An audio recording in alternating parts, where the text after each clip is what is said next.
Here we will write a Python program to display employee information using multiple inheritance.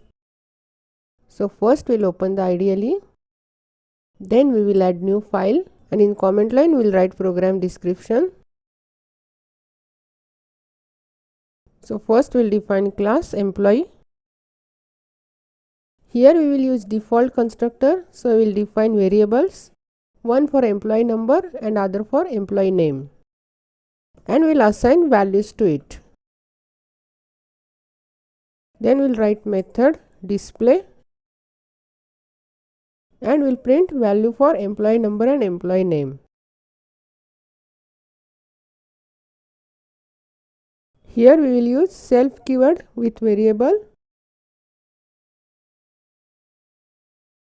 Then we'll define another class employee data, and here also we'll define two variables, one for department and another for designation.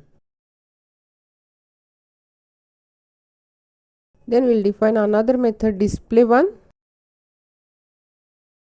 and here we'll print department and designation for the employee.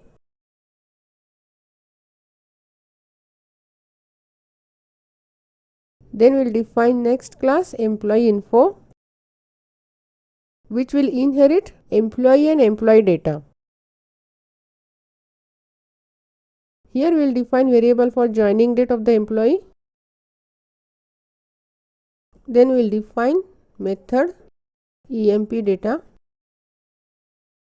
and here first we'll print the message employee information.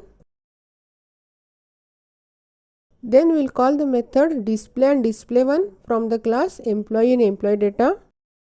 For this we will use super keyword, so super.display and super.display1, and then we'll print joining date of employee.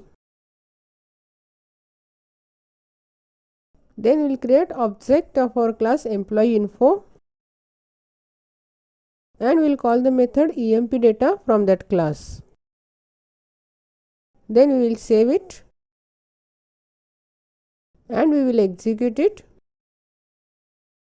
It will display employee information as employee number, name, department, designation and joining date.